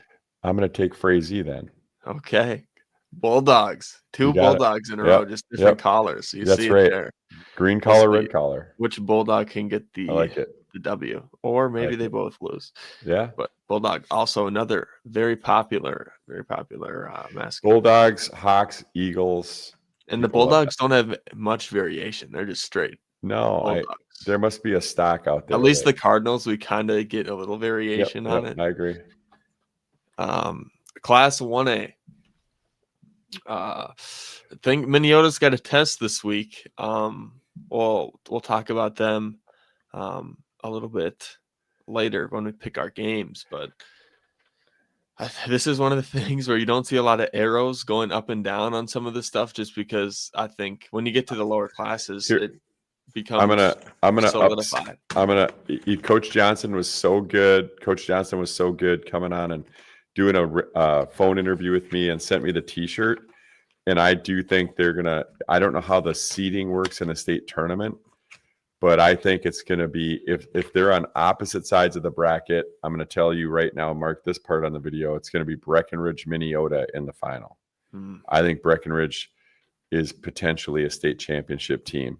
They have they've got a running back that, I mean, this kid for 1A football, this David Erlinson, he is a physical dude, and I love what he does. He catches the ball well, he runs the ball well. So they've got a nice team. The difference is see, we sit so long at this thing. Look at this thing. Lights going out. What's going on here? So I think that's a whole operation here. All right, we're live, but I got to turn the light back on. Hang on. You keep talking. What the hell? Well, you talked about Breckenridge just getting to the bank, which I know you can't hear me. I don't know, man. I think there's a lot of teams that could be pushing. It happens when you can't edit. Go on. I think there could be a lot of teams that give your take a run for the money. I think I don't know how to say his name. Parker Kuhn, I want to say. Kuehn, I think his name is. Sure. Got to see him play even in like the bank last year. Really impressive guy, and I think he might be the best quarterback in this class. I think Ball's another one from Fillmore that I've got to. It's weird when I get to see the teams, like in person. I think I have a little bit. My opinion on them is skewed a little bit, but I know Breckenridge is really good, but I don't think it's going to be a cakewalk, and I think Minnesota probably. It depends on what side of the bracket Minnesota's on. I think the other side is kind of up for grabs. I think any of these 8 or so teams can have a shot at it, but that's I guess I feel we'll have to figure that out when we get to the playoffs. I got to look it up and see. I know 5A does seeding. I don't know if the rest of them do seeding because of geography. Gotcha. So sometimes it's a pre-done matchup where Section 1 automatically plays Section 8 and Section 2 plays Section 7. So there's not a seeding, which really kind of sucks because you could end up having that state championship game in round 1. Can you imagine in round 1 of the state tournament if Minnesota is playing Breckenridge? That's gross. It's gross. That's not a fan favorite if you ask me, but that's the way it goes. Fillmore Central, I think, is going to win Section 1, and you're correct. Games to be played, but big Fillmore Central guy right here. You're looking at Cleveland, St. James, Gibbon, Fairfax. I know Cleveland's 7-0, but I think I it agree could with be a that. challenger to that. Well, to go back to back to the Fillmore just for a quick second, but I'll tell you again, if you look at anything, look at their scores where they've given up literally 4 touchdowns in the last 5 games. So I know they put points on the board, but I think, again, when you get to the point in the season where you're going to start crossing over and playing really good teams, you got to be able to, you can't just get into games and win 42-43. So yeah, that type the of St. stuff. James game they played Cleveland was a 28-15 game. Mhm. Now, full transparency, I didn't watch the game. That's a scoreboard comment, but Mhm. a 15-28 game, no matter how the end of the game went, isn't a 40-0 game in the sense. So I think they're more on the same playing field than not. So I think that could be definitely a good section game to keep an eye out for. Yep. Hey, Dawson Boyd, go make a statement against Minnesota if you really want to challenge this. And you probably have heard us talk about Minnesota enough that if you're a Dawson Boyd player, fan, or coach, you're like, shut up about Minnesota, and you'll get your chance to make that happen. Yeah, it's just hard because you see Minnesota scores every week, and I was like, when was the last time they didn't score 60? Right. Or more. So it's tough. And Dawson Boyd's had a solid season. They put up a lot of points too. 42, 43, 53 in their last 3 games, and given up 4 touchdowns in the last 3. So, I mean, again, defense wins championships. I know that bit, but I do think that overall that I'd be surprised if Dawson Boyd could pull it off, but Minnesota's, I'm here for that score. That's for sure. That's one I want to keep my eye on that one. Yeah. Springfield, I think, at least me being a Springfield fan, I think they're going to walk out of Section 3. It's pretty, it's going to be Russell Tyler or Murray County that are going to be the ones to challenge them in a sense of those two are going to play, and then that's going to decide. We're assuming a lot when it comes down to this, but I think some of these sections you can assume a decent amount. But then we got Section 5 and 6. Uppsala. Nailed it. Yep, Uppsala, Swanville, USA, Uppsala, Swanville area. The Patriots. I think they're. I'd be shocked if something would have to happen for them not to win. They've had a really solid season, and 5-0, 6-1 overall is impressive for any level. But I think that's a pretty competitive section too. So. They lost to Parker's Prairie game 1 of the year, 12-point loss, but otherwise they have blown out everybody they played, scored 50 points in 4 of their last 5 games. So, Parker's Prairie could be a team that challenges Breckenridge to your point of section. I think they would agree with you on that, but at the same time, I like balanced offense. That's how I do it. But I always say, even with a balanced offense, if you can't run the football effectively in November, you're not going to play long because the weather becomes a factor. You're going to get some snow. You're going to get some cold weather. You're going to get some rock hard field and all that kind of stuff. You've got to be able to control the football. And I think that's something that Breckenridge can do. So, the Walker Hackensack Akeley team. It's a little tough because you can't compare scores as much without a lot of section games. When you do the 6-1 and I do the sniff test of, are they, is it just geography or is it like something else? And they played Monoman and lost. This is 0-41, so it's not like they're. This section actually is crazy when you look at it geography wise, like how far away some of these teams are from each other. Like Walker Hackensack Akeley is not even close to Breckenridge. I mean, that's crazy. And that's probably why they're lumped in the same section. Yeah, but they don't play I get it, but man, QRF. If you look across, you can't see it on your screen, but QRF has Breckenridge ranked number 1. in 1A football. Nice. So Okay. Perkins Prairie and has Perkins Prairie 6. So More props to you there yeah. with the Well, just prediction. saying. Plus, 7 and look at 8. this right here. There it is. The merch. I already got the state championship. So I don't know. Put my mini Yoda on underneath. Yeah, I know. I got the shirts coming. They're coming. I still have the hat. We'll get to 9-man, but yes, I love it. my I love favorites. it. Love it. And then not just because they gave me a hat. They were my favorites before. No, same with Breckenridge. I would have picked them anyway. Barnum, Bram, Deer River, MIB. We'll see. I think MIB is a big. I like the term mystery box when talking about some of these teams.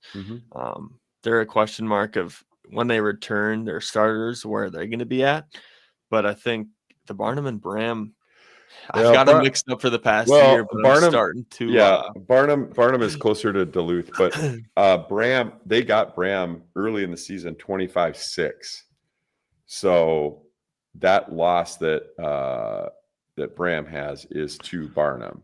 So if you're trying to like calculate strength, whatever, that's one of their losses. The QRF by yourself. Yep, for sure. So that's part of it. Yeah, and then the Deer River team lost to Barnum 16-18 as well. So that's also one that you see a 6-1 team and you're like maybe. Yeah. Well, and Barnum's won losses to Moose Lake Willow River. So right. Go figure. Yeah, you can go back and forth on some of this, like we were talking about with how teams match up. Like my brother reminded me, I was talking to him about some of this, and he said, you got to always remember the phrase, it's sometimes comes into play. It's not who you play, it's when you play them. If you get fortunate the week that somebody is missing a key player, and it can change things a lot. So playing them a second time maybe is different. So that's why the next 2 weeks, by the time we get to next Wednesday, we got to talk about next week because of the Tuesday games, what day we want to do stuff. Yes. So you do have to talk about that. Mahnomen, hey, this Red Lake County team, I don't know. Am I going to count them out against the Mahnomen team? I've actually stepped foot in Mahnomen. Shout out Mahnomen. Yeah, nice. Yes. Red Lake County. That's one of the teams that this completely off the grid that I'd be able to kind of pinpoint where they are. Well, that matters. That's you get out and drive around the state, and we talked about doing the cool stadium thing too. Yes, which is fun. We did. A whole lot of ideas coming this off season. Yes, but the Park Christian. I don't know. I feel like. I think Mahnomen's going to come out, but I don't know if that's going to be as much of a cakewalk as Mahnomen might think. And who knows? Maybe I'm putting words in their mouth and they don't think it's going to be. But also, I think an interesting section of some pretty strong teams as well. Class 1A Week 8 picks. You picked Deer River. I'm pretty sure I picked Red Lake County. And again, we're both hitting the nail on the head. There. Yeah, yep. Split the basket once again. Yep. And then we got some, I don't know if we may have picked the Dawson Boyd game a couple weeks ago. I don't remember, but I think for the most part, this is fresh meat going with Lewiston Altura. Did I get that right? Yep. And Southland and Minneota and Dawson Boyd. I'm going to go first. Okay. And I'm not going to take Minneota because I feel like that's too easy. I'm going to go Southland with this pick. Yeah, the Southland boys. Okay. Well, I can't not get Minneota. Right. And now I'm a Blackjack fan. Yes, go Blackjacks. Great logo, by the way. I think they played Minneota last year, and I was wanting to go to it, but I wasn't. It's a good rivalry game. They're not too far away from each other. Yeah, Minneota handled them pretty good. Hopefully, that's not the case this year. Hopefully, it's a good game, and the Blackjacks make some noise, especially now that I'm going to be rooting for them. Yeah, exactly. There's cold cash on the line. Got to. And now let's get to 9-player, 9-man, whatever you want to call it. 9-player. I love it. All right. Kitson County Central coming in at 2, not putting them over HBC. Can't do it. Can't No, do it. Mabel no, Canton, too early for that. Stephen Argyle, Goodrich. I mean, all these teams, even like the top 15, Ogilvy had a huge win against Mille Lacs. Mille Lacs dropped decent amount back because I feel like they were one of the teams. I think they played what was it, a Crum? I have The to. Cromwell. That's what I wanted to say. Yep. They played a Cromwell Wright team that they Yep. beat 6, and I think Cromwell Wright's a really good team that is a quality win that I put on Mille Lacs's resume there. And then they kind of taken down by a pretty decisive margin by an Ogilvy team that I think, I have them 15, but I think I had them in the 20s last rankings in week 7. So I think, go ahead. I'm doing a little research on. No, I was just saying, yeah, no, I was just looking at the, just pulling up the overall QRF rankings for 9-player, and what you have up here, I can't pick on too much. I will tell you that the QRF, the computer, has Kitson County Central. Quarterback was hurt for Mille Lacs. Okay. Well, if you're looking at QRF from top to bottom, QRF has Kitson County Central 1, Stephen Argyle 2, and Hills Beaver Creek 3, tied with Mabel Canton. Now that's on a computer. The computers don't have, they don't understand things other than wins and losses and strength of schedule. They don't understand quarterbacks being out. Exactly.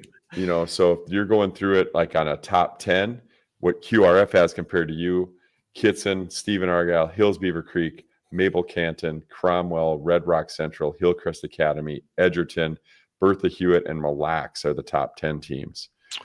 So, you can, by that comparison, I think Stephen Argyle is a team that could end up in U.S. Bank Stadium, Kitson County Central. Again, this depends on, we got to look at the we'll go to sections.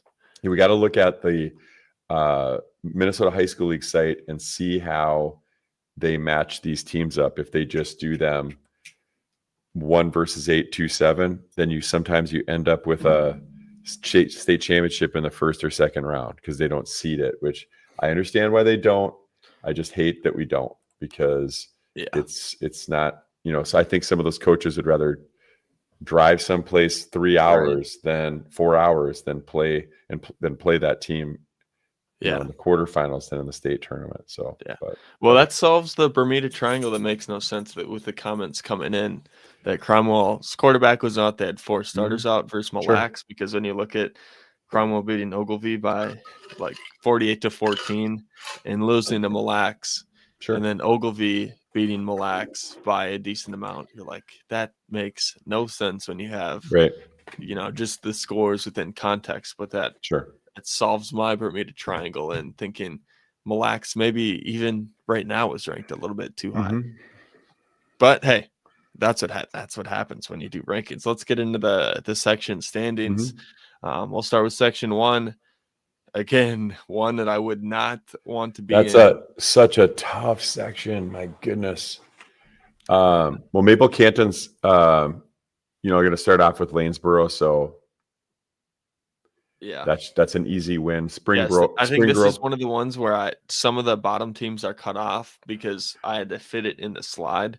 Yeah. So I'll just tell you. So you have Grand Meadow on there. So basically Spring Grove, it's Mabel Canton, Lanesboro, then Spring Grove, Grand Meadow, Kingsland, Wabasca, Kellogg, and then Houston, Leroy, Oostender. So the winners of those games. So if you look at it, it's going to end up being probably Spring Grove or Houston playing Maple Canton.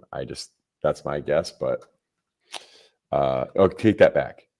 I take that back. Take your pick between Spring Grove, Kingsland, Spring Grove, Kingsland, and even Leroy. His play teams are really tough. That I think it's kind of a 4-team race to decide who plays Maple Canton. But it's also going to be Leroy or Houston's probably going to have to play Maple Canton, not in the section final too, and that's going to be a tough one for them. But I even think that Maple Canton Houston game, I think Houston's played well this year.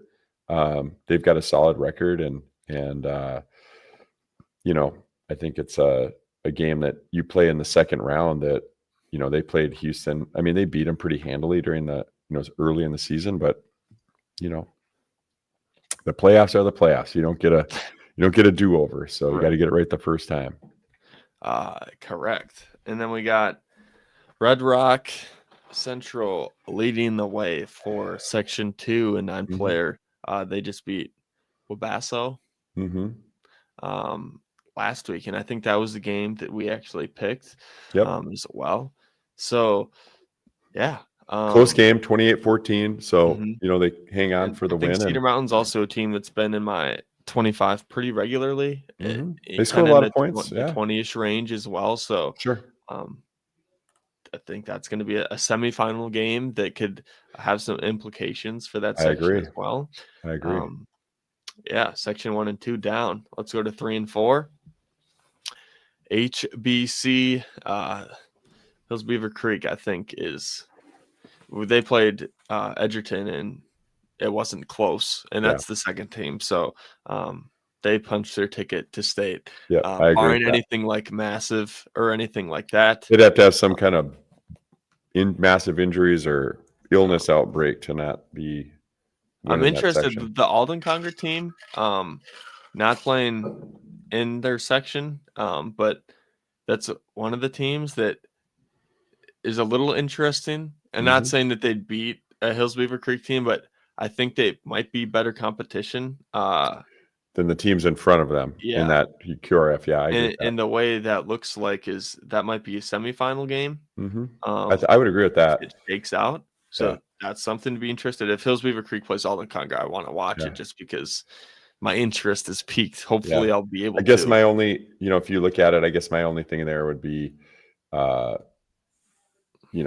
they got beat. If you're crossing things over, Houston got them pretty good, but I don't know. We'll see. Looking at other comparative teams, not in the section. Icing on the cake. I want to see Hills Beaver Creek tested a little bit before, and I just think they're too good of a team. Even though I think the teams in their section are decent, it's just they're on. Yeah, I'd agree with that. Let's go Section 4. We got Hillcrest Lutheran, undefeated, 4-0 in their section. Border West, a team that's going to be solid. They'll probably, I don't want to jump the gun. That's probably going to be a section matchup, depending on what Hancock has to say with maybe a semifinal game, a semifinal date with Border West. Yep. I think that Hillcrest team is probably going to be coming out of that section as well. And I guess the only thing I'll kind of repeat myself again is the bye matters, because not all these sections, the one team doesn't always get a bye. So everybody has to play on Tuesday. So you have a team like Hillcrest Lutheran Academy is going to play the winner of Rothsay and Ortonville, what I'm saying, who just played on Tuesday. So that's tough, man. That's tough. Giving the edge to Hillcrest on that. Yeah, for sure. All right. Section 5. We got some Cromwell Wright guys in the comment sections, kind of feeding us some info for their season as well.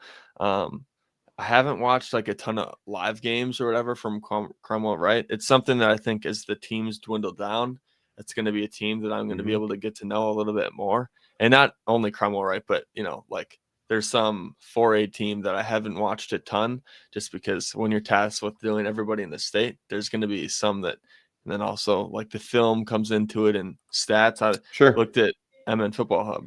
Cromwell Wright doesn't give any stats to anybody or whatever. So you can't even look and see like, ooh, this is a player from their team that you can't. So, I guess just looking at this Cromwell Wright, so their loss is to Mille Lacs. When they had 4 starters out. I get that. And their quarterback.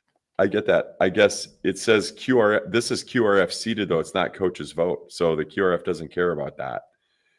You know what I'm saying? Yeah.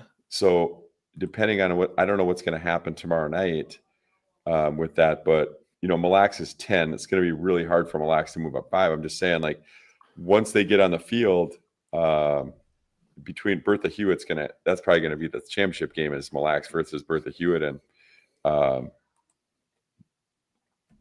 starters out or not, they still look at it as a win. So You got not saying they're not Cromwell going to beat losing to them, but Ogilvy. what's that? You just said Bertha Hewitt Mille Lacs is going to be the section championship, right? Did I hear you right or no? Yeah. So if no. Cromwell's going to play the winner of that game. Okay. Yeah, because they're 2-3. Gotcha. Yeah. You just slipped that in there, and I was like, "Oh, No. okay." No. Just in the face of Cromwell Wright people. Yeah, No, it's bold. No. Gotcha, Just that Mille Lacs loss. I agree with September, that. but I agree with that. And also, Mille Lacs is going to probably play them, even if Cromwell Wright's full strength now. Mille Lacs is going to have somewhat confidence. They probably know starters were out, but they also are going to be like, yeah, we can beat these guys again. So that's also going to be a fun one to watch if available to be streamed anywhere in the sections. Clearbrook, Gonvick, Fertile Beltrami taking a step back from last season. We've kind of talked about it, but Clearbrook, these are tougher sections because their geography doesn't allow them to play every. That's what so you they get so they have to section games, get up in those games, geography matters. So right, Clearbrook going to get the 1 seed, and then if you're going just straight off of it, Fertile Foston plays in the semifinal to play Halloween night against Clearbrook Gonvick to go to the state tournament. Halloween night, what a night! I've had a few of those in my career. They're fun, man. Section championship games on Halloween. I've had a few of those. Yeah, kids come all dressed up. It's super fun. Adds to the atmosphere. You're an atmosphere guy, right? Yeah. Same. Bring the band to the 9-player games. Let's do it. Yep. Section 7 and Section 8. Section 8, speak like we do the I don't want to play in this one. That's another one where you're like, geez, that is three of those teams. It's just a sad situation where you got Stephen Goodrich should be in the state championship. It just that's what I think, and only one of them is going to be in it, unfortunately. Yeah, that is true. I think going back to 7, the big Little Fork Big Falls team is solid. Also, top 15 QRF. Cook County's had a solid undefeated. Shout out. Yeah, I mean, how many teams are undefeated, even throughout any class? And when you get undefeated to a certain extent in the season, no matter who you play, you still have to win all those games and execute that many times. So, should we get to the picks? Yeah, let's get to the picks, man. All right, Week 7 results. I chose Alden Conger. They won a barn burner of a game versus Leroy, and I'm telling you, the Leroy team is better than what their record says. That is for sure. I got a stat line from the Alden Conger game. Let me try to. And then what was it was, I think you picked Wabasso, and I got Red Rock Central as the default pick, and they ended up giving me a 2-0 record. 2-0 record for the 9-player picks. Darren Lynn, 18 carries, 220 yards, 5 TDs, 3 receptions, 17 yards. A receiving touchdown as well. Shout out Darren Lynn. Yeah, that's a day. That is quite the day. Very impressive. And you get those kind of performances from 9-man that don't like. Cromwell Wright doesn't keep stats, but I guarantee one of their players has had a game similar to that. Yeah, but I just hate that. Like, I just don't like that. Football's a stats game, man, and it frustrates me when coaches don't post their stats. It's not like they're hiding. They're only hiding it from the fans. The coaches that they're playing against can figure out the stats. They get all the film. It's like, come on now. We know who your good players are. Let us get the numbers. You cannot hide from the Don't be silly. Don't be silly. All right. Our Week 8 picks, we got Ogilvy and Sebeka. I think that right? Yeah. It's hard. I get to go first? Yeah, go for it. Sure. Ogilvy. I got to have a win here. Okay. All right. I don't know what Sebeka's name is, their mascot name. Sure, it's trying to guess it based off They're the Lions. The Lions? Yep. No. Ogilvy Lions? No, Oh, no, you're no, talking about no. Ogilvy. Not Ogilvy. Oh, Seneca. oh. The Warriors? Is it It looks like it's Trojan. Spartan. It's a Trojan. Yep. That's a good one. Yep. Yes. Yep. I'm gonna go with Clearbrook. Give me Clearbrook. All right. I'm on record. Trojan. There it is. You got it. You found it, right? Comments got us. So Clearbrook, I mean, Clearbrook easy pick just based on the success of the team, but I do like Fertile Beltrami, so I'm not sad about it. If you're talking about a late season potential upset game, I mean, Fertile's played really well all season, so I think they got a couple losses, but they put a lot of points on the board. So hey, it'll be a fun one. Cromwell. They said their stats on Max Preps. Yeah, I'm looking this up, man. Why are you doing that? Put it on the. You got so many places to go check, Yeah. But hey. All right, then. I appreciate that. Thanks for listening, by the way. Yes. People are staying up with us. Look at how long we've been on the air. Almost 2 hours. Yes, an hour 50. Yeah. Hey, man. Yeah. Is this where I put my Venmo up here on the screen? What do you got for me? Let's go back to, is that, I can't see. Okay. All right. Oh, wait. Did we not? Hold on. This is the art of a live stream. Did we not what? Oh, no, we did that. No, we did. Okay. Yeah, all right. We did it. Yeah. No, we're good. I got Ogilvy. I was right. Okay. Yeah. All right. Yeah. I mean, that's gonna do it. We'll be on the air tomorrow night. Yes, we will be on the air tomorrow night. It's gonna be 6A exclusive. Check we won't be talking about. Yeah, we're just doing 6A tomorrow night. 5A and below. We'll touch on 5A and below in our next podcast. Part of the problem is to not disrespect 5A and below, but a lot of that is seating meetings that aren't going to be done until Friday. Whereas 6A is going to do a reveal on Thursday. The high school league is going to do a reveal on Thursday. So that's why we got to jump on that one tomorrow night if we want to prognosticate it ahead of time. And then we'll have to figure out, you can put it on the social media when we want it, what we want to do for next week, because there's games on Tuesday. And then we have to talk about games already for Saturday. So for Friday and Saturday, actually. Yeah. Fast and furious, brother. Fast and furious. It's getting down to it. It's going to be a blitz, and then it's going to slow down a little bit because they get to focus on the Fridays. Yep. Yeah. I love it. Get eliminated. So getting closer to Halloween. That's what I just said. Halloween's going to be fantastic. Yes, it's getting to that time. For the 62, 50, 52-ish people that are still watching, give the video a like, share it out to whoever. It's going to be uploaded on YouTube right away. So I appreciate you guys for sticking around and watching. That was super fun, man. Hope you guys enjoyed. And hey, this is the first ever live show, and I think it went pretty well. I agree, except for the lights shutting off in my office because I sit here too long. I don't know how to fix that, but that's an uncontrollable aspect. If that's all that happened, we're good. Anyway, thanks for watching, you guys. Yeah, we'll see everybody tomorrow night. Seating live, I think I don't know if it's just released on the high school league for 5A and below.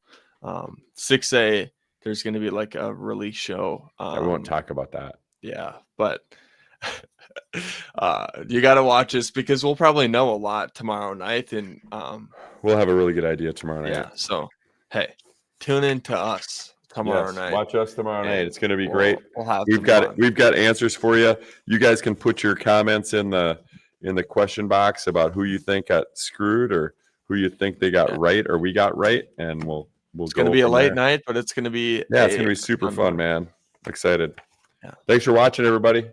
Yes, thank you guys, and we will end the stream now. That's right. First one in the books. Bye. Later.